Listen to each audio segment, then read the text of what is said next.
Now, as you can see on the screen, there are 7 species of sea turtles worldwide.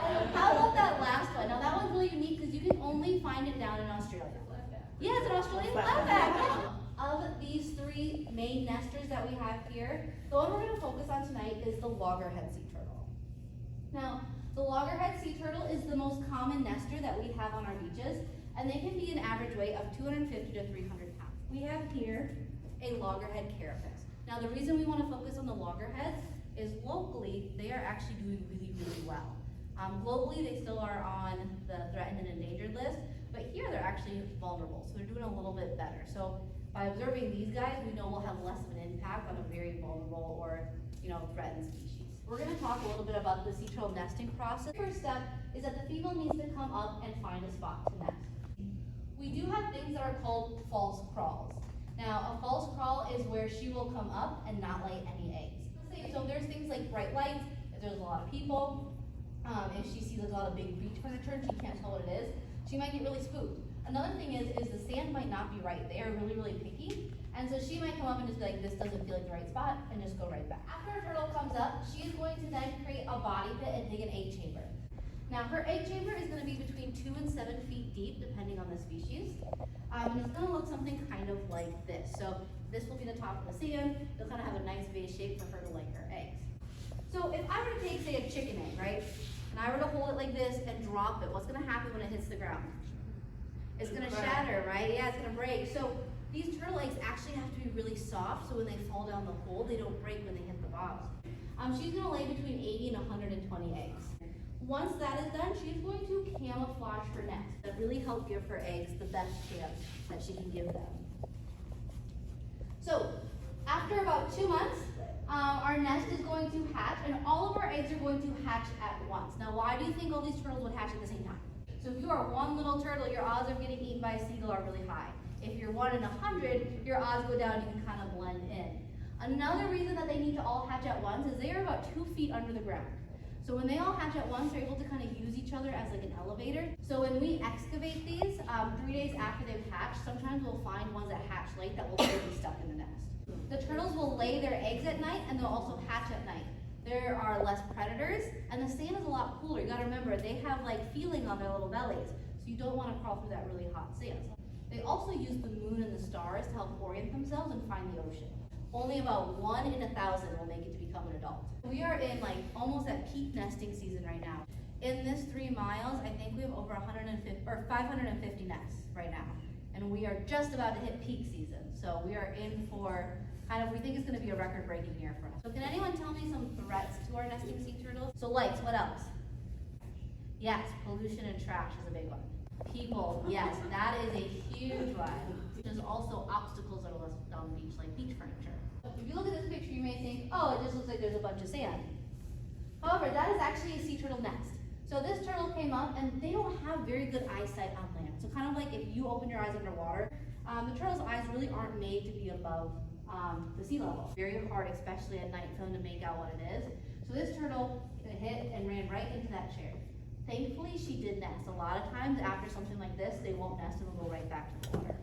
So one way that you guys can help save the sea turtles is by making sure all of your beach furniture, your sand castles, your holes, all that is taken off the beach and made flat again. If you have a hole that's about this deep, our hatchling can get stuck in there and they're not able to make it to the water. Here, these are 2 pictures on our beach. What color of light is safe for turtles? Red light. So, do these look red to you? No, so if the turtles are supposed to follow the moon, which is the brightest thing, are they gonna go towards the water or are they gonna go towards the lights? We have all of these bright little pinpoints of light that are gonna really distract our turtles. Now those are really bad for our hatchlings because our hatchlings could end up in the pool, they could end up in the road, they might get stuck in the bushes. It can also be really bad for our adult turtles. So when a mom comes up to nest, she might nest and then she might get disoriented. So we had a turtle last year, so she laid her nest and then she saw the lights from the pier. So she went south, parallel to the beach for half a mile. I mean, she's 300 pounds, dragging herself on the beach. So a lot of the times we'll actually have to rescue those turtles and bring them into rehab so they can kind of recuperate before we can let them go back into the water. So the county itself has one big sea turtle friendly light ordinance, but municipalities have the option to opt out.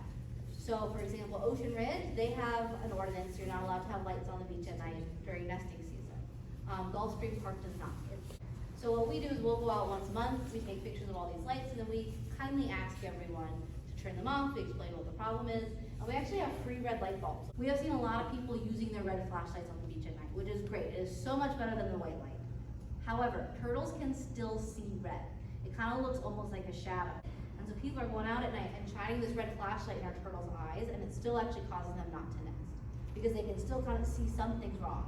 So we ask you guys that if you're gonna be out on the beach at night, use your red light to get safely on and off the beach, but while you're on the beach, always try to click those off. So even our team tonight, our scouts are not allowed to use red lights when looking for our turtle nest. They just have to use kind of like the natural lighting. And just kind of let your eyes adjust to the natural darkness.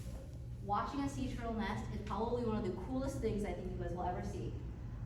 But the problem is that too many people can actually cause them not to nest. So they've done studies on it, and it does show that large crowds can actually spook the turtles off. So our staff, like I said, we have been on this permit as like a group for over 20 years.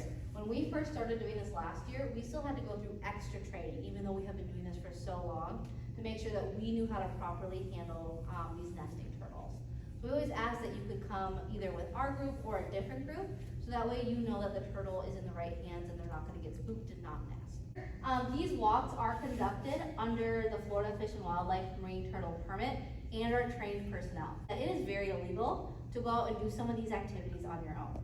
It's actually a felony in the state of Florida to harass or mess with any type of sea turtle, their nest, or their eggs. Please do not touch the turtle. Like I just said, it is a felony, and we could very easily spook this turtle and cause her not to nest. So we want no lights, and that's including red light. We can have one red light on the beach, and that's stated in our permit that one of our monitors is going to be using. We actually have a professional photographer with us tonight, and he's going to take pictures with his special nighttime equipment. We just ask that you kind of talk in like more of like an indoor voice and kind of hushed voices. We do need to stay together because we're probably going to end up seeing a bunch of turtles around us. So we're really only supposed to watch one. But so far in a lot of our turtle walks, we will be standing there watching our turtle, and we'll have turtles coming up on all sides of us. So we want to stay together so we don't impact some of the other turtles. Please try not to step on the tracks. So you can step over them, around them, but just not on them. So our monitors in the morning when they come out at sunrise, they use these tracks to find the nest. Our group is going to stay out of the line of sight for our turtle. We don't want to spook her, so we are going to stay towards the back. We will have our monitor here with our red light illuminating the egg so you can see as she's dropping her eggs. Now, sometimes the turtle is going to start moving around like crazy, and you're going to want to stay out of her eyesight. So if she ends up flipping, especially when she goes to go back to the water, we are going to shift our group over to make sure we are not in her line of sight, and we never want to block her path to the ocean. Do you all mark all of them in your stretch? Yeah, so we mark all of ours. So it's different for each group. So, but we're still able to mark all of ours because we have a short section. Up at like Loggerhead Marine Life Center, in their 9-mile stretch, they'll get over 20,000 nests, and there's just not room. They don't have the stakes, so they will not mark every nest. They mark like every like 3rd or 5th or something. They have like a marking scheme. So kind of the farther south you go, most places end up marking all of their nests because there's just less to handle. I believe that they can smell, but it's not something that is a main factor in anything they do, if that makes sense.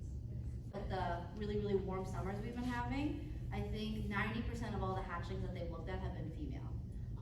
The problem with that is they're not going to be able to find males to mate with, and their population is also going to start decreasing. There's been people doing research trying to find ways to cool the nest to produce a few more males. So in each nest, it can actually be both. So some of the eggs at the very, very middle, they're going to be really warm because they're surrounded by all the other eggs. And on the outsides, they're going to be a little bit cooler. So our nests that are late in March, it's usually kind of chilly for Florida. So a lot of those that are early on in the season are going to be more boys, and then the end of season. And then during the summer, they're usually mostly girls. So naturally, it works out okay. But last year, we had a really hot summer, so a lot of them were female. But you can't tell when they're babies. When they're babies, they all look the same. When they're adults, the males will have a really long tail, and the female will have a really short tail. That's the only way you can tell the difference.